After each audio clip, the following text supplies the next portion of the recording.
बार फिर स्वागत है आपके अपने YouTube channel excellent study classes के एक और बेहतर वीडियो में। स्टूडेंट्स, आज का ये वीडियो क्लास 12 हिंदी का एक बहुत ही इम्पोर्टेंट वीडियो है।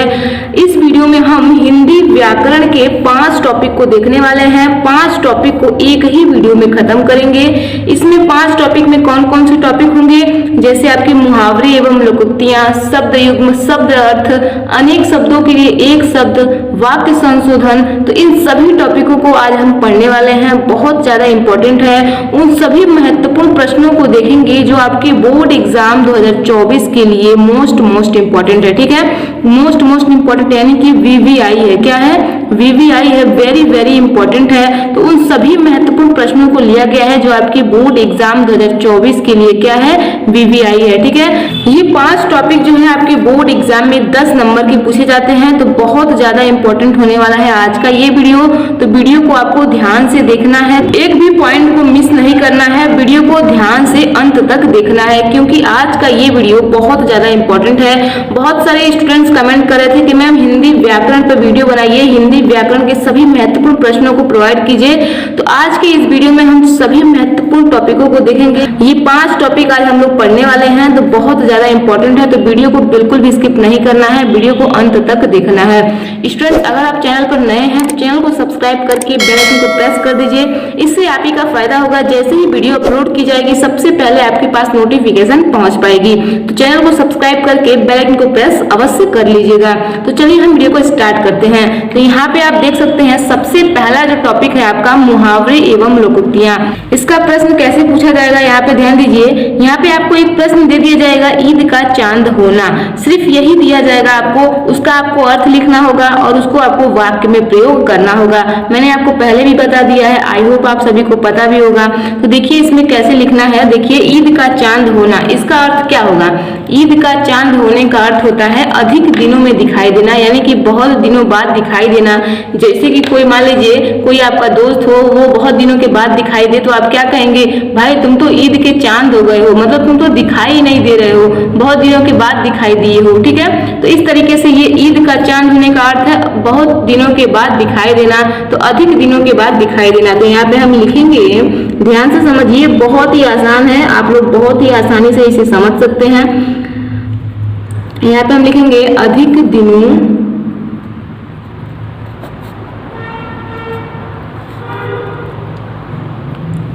दिनों में दिखाई देना।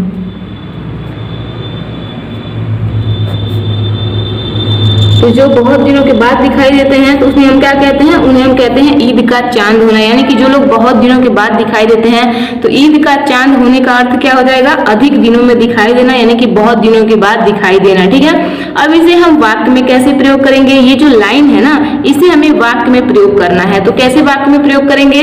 यहाँ पे हम जैसे कह सकते हैं कि कोमल भाई, जब से तुम इंजीनियर बन गए हो तब से तुम ईद का चांद हो gए हो। तो इस तरीके से हम यहाँ पे लिख सकते हैं कि कोमल भाई, तो यहाँ पे हम लिखेंगे कोमल भाई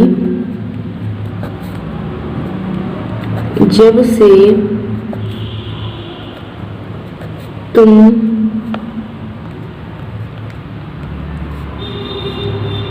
इंजीनियर बने हो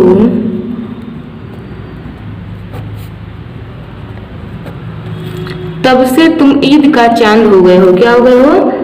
तब से तुम ईद का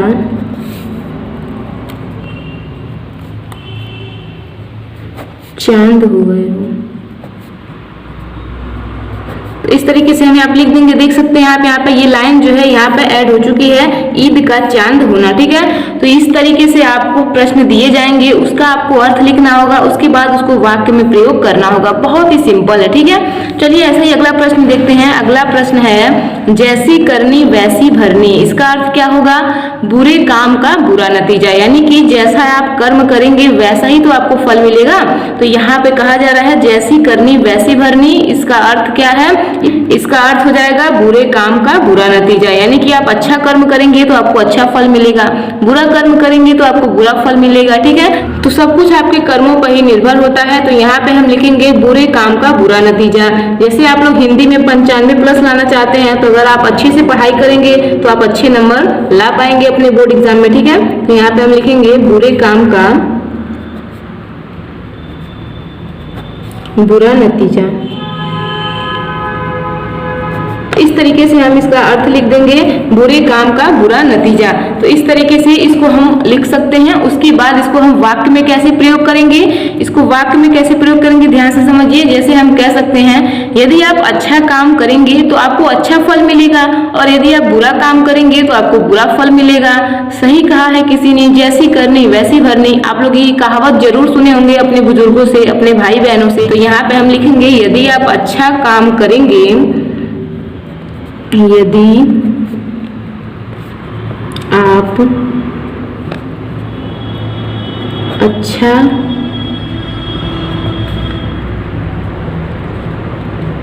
करेंगे तो आपको अच्छा फल मिलेगा, आपको अच्छा फल मिलेगा। और यदि आप बुरे काम करेंगे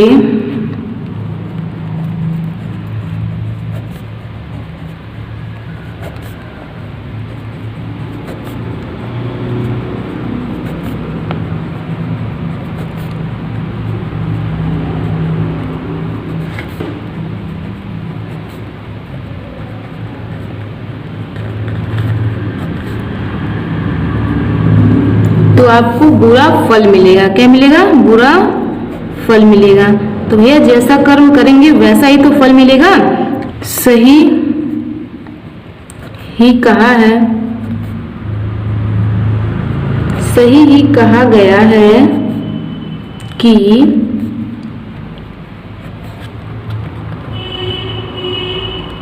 जैसी करनी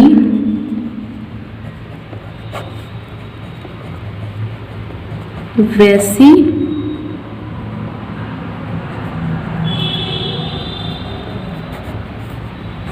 इस तरीके से आप यहाँ पे लिख सकते हैं, जैसी करनी वैसी भरनी। तो यहाँ पे आप देख सकते हैं वाक्य में प्रयोग हो चुका है। थोड़ा सा बड़ा जरूर है लेकिन बहुत ही आसान है, बहुत ही सिंपल है। इसे आप लोग बहुत ही आसानी से समझ सकते हैं। ठीक है, तो यहाँ पे आपने जाना कि जैसी करनी वैसी भरनी का अर्थ हो जाएगा बुरे काम का बुरा नतीजा, और इसे आप इस तरीके से वाक्य में प्रयोग कर सकते हैं। तो बहुत ही सिंपल है, बहुत ही आसान है। ऐसे ही चलिए अगला क्वेश्चन देखते हैं। अगला क्वेश्चन है अंधे की लाठी। अंधे की लाठी का अर्थ हो जाएगा एकमात्र सहारा। जैसे मान लीजिए कोई अपने माता पिता का एकमात्र सहारा होता है, कोई इकलौता उनका बच्चा होता है, तो वह उनका एकमात्र ही सहारा होता है, यानी कि वह अकेला सहारा होता है। तो अंधे की लाठी होने का अर्थ क्या है? अंधे की लाठी होने का अर्थ है एकमात्र सहारा, यानी कि अकेला ही सहारा है भाई वो अपने माता पिता का। अगर कोई बच्चा अकेला है, अपने माता पिता का इकलौता है, तो वह एकमात्र ही सहारा होता है अपने माता पिता का। तो यहाँ पे हम लिखेंगे अंधे की लाठी का अर्थ हो जाएगा एकमात्र सहारा। क्या लिखेंगे? एक मात्र सहारा। ठीक है, तो इस तरीके से हम लिखेंगे। और इसे वाक्य में कैसे प्रयोग करेंगे? जैसे मान लीजिए यहाँ पे हम लिख सकते हैं, मोहन अपने माता पिता के लिए अंधे की लाठी था। ठीक है, मोहन अपने, यहाँ पे मैं मोहन लिख रही हूँ, लेकिन आप अपना कोई भी नाम डाल सकते हैं, अपना भी नाम डाल सकते हैं, कोई दिक्कत नहीं है, किसी का भी नाम डाल सकते हैं। तो यहाँ पे सिर्फ यहाँ पे ये जो लाइन दी गई है इसको यहाँ पे लाने का ही सही काम है, यानी कि ये लाइन जो है ये इस वाक्य में प्रयोग होना चाहिए। तो अपने माता पिता के लिए अंधे की लाठी था। तो इस तरीके से आप वाक्य में प्रयोग कर सकते हैं। अंधे की लाठी का वाक्य कैसे प्रयोग करेंगे? मोहन अपने माता पिता के लिए अंधे की लाठी था। अब यहाँ पे मोहन, सोहन जो भी नाम डालना चाहते हैं आप डाल सकते हैं, लेकिन ये लाइन जो है जरूर आनी चाहिए, ठीक है। तो इसी तरीके से आपको लिखना होता है, बहुत ही सिंपल होता है। मुहावरे, यहाँ पे मैंने आपको मुहावरे के 3 क्वेश्चन बताए हैं, बहुत ज्यादा इंपॉर्टेंट क्वेश्चन है ये। आई होप आप लोग समझ गए होंगे। अब चलिए हम अगला टॉपिक देख लेते हैं। अगला टॉपिक है आपका शब्द युग्म। शब्द युग्म जो है इसमें भी हम आपको 3 क्वेश्चन बताएंगे। देखिए पहला क्वेश्चन क्या है? अनल और अनिल। अनल और अनिल का अर्थ क्या होगा, यहाँ पे आपको बताना है। बोर्ड एग्जाम में भी आपको ऐसे ही 4 ऑप्शन देखने को मिल जाएंगे, तो इसी तरीके से आपको सही उत्तर का चयन करना होगा। तो कैसे कर पाएंगे? जब अच्छे से पढ़े रहेंगे, ठीक है। उन सभी महत्वपूर्ण प्रश्नों को आपको पढ़ना होगा जो आपके बोर्ड एग्जाम में बार बार पूछे जा रहे हैं, बार बार रिपीट किए जा रहे हैं, ठीक है। तो प्रीवियस ईयर के जितने भी क्वेश्चन पेपर हैं वो सब आपको प्रोवाइड किए जाएंगे, तो आपको बिल्कुल भी टेंशन नहीं लेना है। ये जितने भी प्रश्न हम लेकर के आए हैं ये सभी आपके बोर्ड एग्जाम में आए हुए हैं, तो एक भी प्रश्न को बिल्कुल भी हल्के में मत लीजिएगा, बहुत ज्यादा इंपॉर्टेंट है ये सभी के सभी क्वेश्चन। तो देखिए क्वेश्चन क्या है? अनल और अनिल। तो इसका आपको अर्थ लिखना होगा कि अनल का अर्थ क्या होता है और अनिल का अर्थ क्या होता है। तो यहाँ पे आपको 4 विकल्प दिए गए हैं। क है पृथ्वी और आकाश, ख है अनिल और वायु, ग है जल और वायु, घ है पानी और आग। तो यहाँ पे इसका राइट आंसर क्या हो जाएगा? यहाँ पे ध्यान दीजिए, अनल का अर्थ होता है अग्नि और अनिल का अर्थ होता है वायु, ठीक है। तो यहाँ पे आपको ध्यान से समझना होगा कि जो पहले दिया गया है उसका अर्थ भी पहले होगा। तो इसका अर्थ क्या होता है? इसका अर्थ होता है अग्नि, तो अग्नि कहाँ है? तो यहाँ पे अग्नि है। और अनिल का अर्थ होता है वायु, तो यहाँ पे वायु है। तो ये आपका ख नंबर जो है ये राइट आंसर हो जाएगा। तो ये इसका राइट आंसर है। अनल और अग्नि का सही आंसर क्या हो जाएगा? तो ये आपका ख नंबर जो है ये राइट आंसर हो जाएगा। अब चलिए अगला क्वेश्चन देखते हैं। अगला क्वेश्चन है पुरुष और परुष।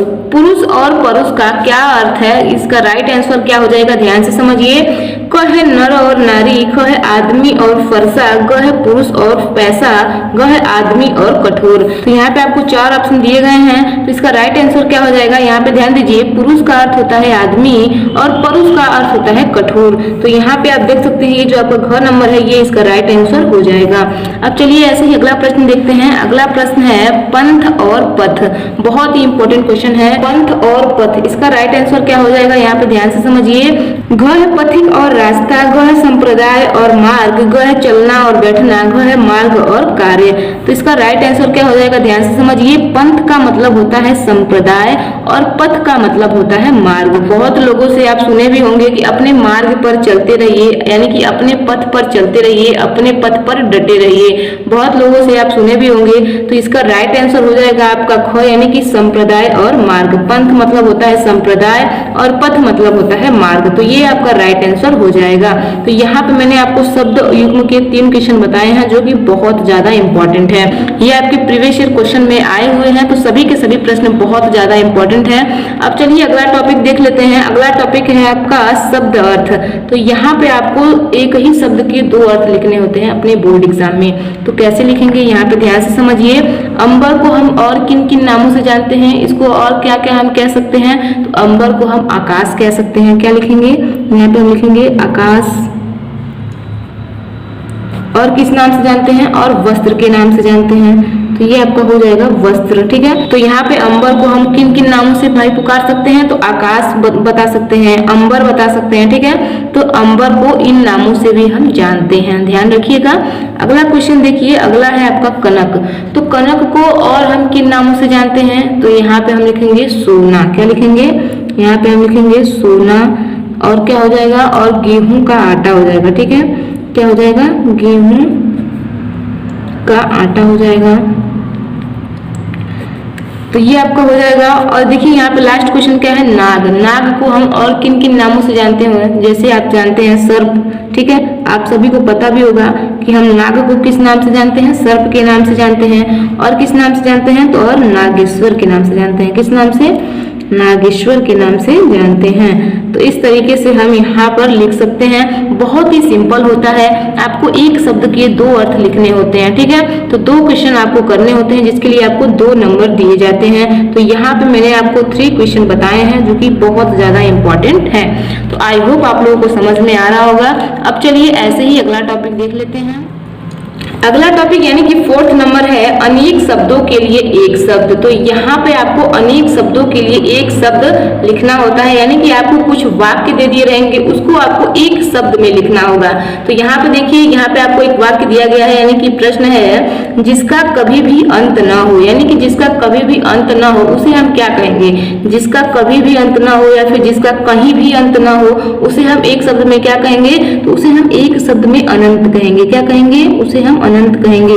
भैया जिसका कभी भी अंत ही ना हो, जिसका कहीं भी अंत ही ना हो, तो उसे हम एक शब्द में क्या कहेंगे? उसे हम एक शब्द में अनंत ही तो कहेंगे। तो ध्यान रखिएगा। ऐसे ही अगला प्रश्न देखिए, ख नंबर प्रश्न है आपका, जो सबका प्यारा हो, यानी कि जो सबका बहुत प्रिय हो, जो सबका बहुत प्यारा हो, जो सबका बहुत लाडला हो, उसे हम क्या कहेंगे एक शब्द में? तो उसे हम एक शब्द में सर्वप्रिय कहेंगे। क्या कहेंगे? उसे हम एक शब्द में सर्वप्रिय कहेंगे। तो बहुत ही आसान है, बस इसे आपको ध्यान से समझना है। अब देखिए अगला क्वेश्चन है वन में रहने वाला, यानी कि जो वन में रहते हैं उन्हें हम क्या कहते हैं? जो लोग जंगलों में रहते हैं, जो लोग वनों में रहते हैं, उन्हें हम क्या कहेंगे? उन्हें हम वनवासी कहेंगे। क्या कहेंगे? उन्हें हम वनवासी कहेंगे। तो इस तरीके से आपको करना होता है, बहुत ही सिंपल होता है। इतना करिए और अपने 2 नंबर ले जाइए, जो कि बहुत ज़्यादा इंपॉर्टेंट होते हैं। तो यहाँ पे मैंने आपको 3 क्वेश्चन बताए हैं जो कि बहुत ज़्यादा इंपॉर्टेंट है। अब चलिए ऐसे ही अगला टॉपिक देख लेते हैं। तो यहाँ पे आप देख सकते हैं आपका 5th नंबर, यानी कि ये लास्ट टॉपिक है आपका वाक्य संशोधन। तो इसमें आपको वाक्यों में कुछ त्रुटि दी रहेगी, उसे आपको संशोधित करना होगा। तो बहुत ही सिंपल होता है। यहाँ पे ध्यान दीजिए, जैसे दिया गया है, पहला क्वेश्चन है आपका भविष्य उज्जवल हो। तो इसमें क्या त्रुटि नजर आ रही है? आप लोग देखिए, तो यहाँ पे त्रुटि है, यहाँ पे उज्जवल है ना, जो यहाँ पे ये जो ज है ना, इसको हम आधा कर देंगे तो ये सही हो जाएगा। तो यहाँ पे हम लिखेंगे आपका भविष्य, तो इस तरीके से हम इसको सही करेंगे, उज्जवल हो। तो यही छोटी छोटी त्रुटियां आपको दी जाएंगी, इसे ही आपको सुधारना होता है।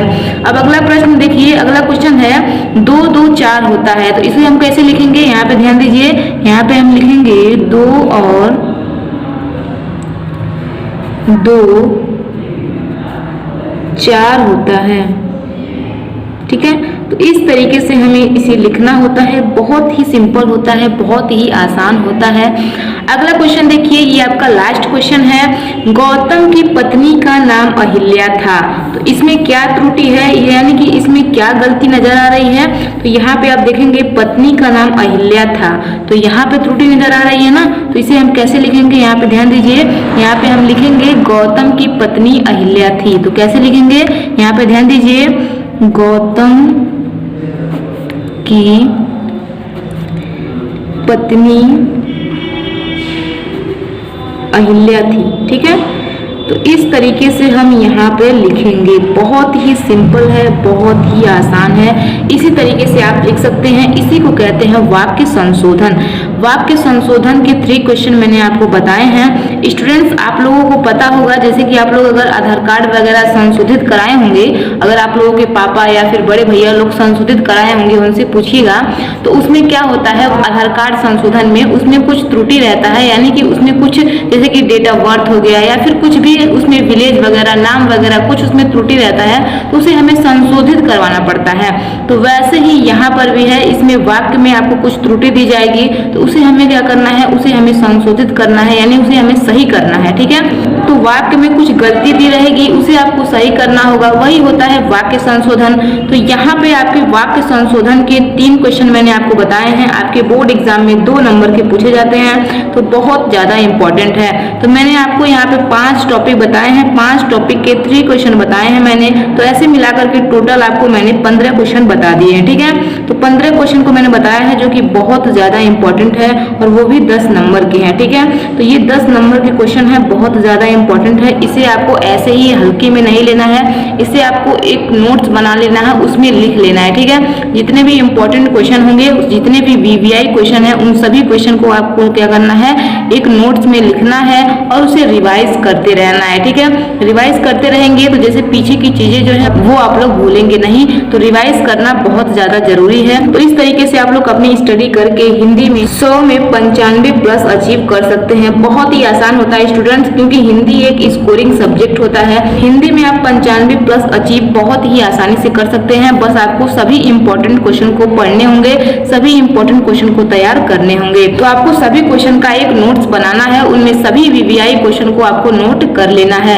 स्टूडेंट्स, अगर आपको इसका पीडीएफ चाहिए तो इसका पीडीएफ टेलीग्राम पे दिया गया है, तो टेलीग्राम से आप इसका पीडीएफ डाउनलोड कर सकते हैं। अगर आप लोग टेलीग्राम पर नहीं जुड़े हैं तो टेलीग्राम का लिंक इस वीडियो के डिस्क्रिप्शन में दिया गया है, आप लोग वीडियो के डिस्क्रिप्शन में जाकर के टेलीग्राम से जुड़ सकते हैं। तो करते रहिए अपनी तैयारी बेहतरीन तरीके से। आई होप ये वीडियो आप लोगों को अच्छी लगी होगी। तो वीडियो पसंद आई हो तो वीडियो को लाइक कर दीजिए। एंड चैनल पर नए हैं या चैनल को अभी तक सब्सक्राइब नहीं किए हैं तो चैनल को सब्सक्राइब करके बेल आइकन को प्रेस कर दीजिए। स्टूडेंट्स, अगर आपको किसी भी टॉपिक में डाउट है या फिर आप किसी अन्य टॉपिक पर वीडियो चाहते हैं तो आप लोग हमें नीचे कमेंट बॉक्स में कमेंट करके बता सकते हैं। हम आपको जल्द ही वीडियो प्रोवाइड करने का प्रयास करेंगे। तो करते रहिए अपनी तैयारी बेहतरीन तरीके से। हम मिलते हैं नेक्स्ट वीडियो में नेक्स्ट टॉपिक के साथ। तो आज के लिए इतना ही। जय हिंद, जय भारत।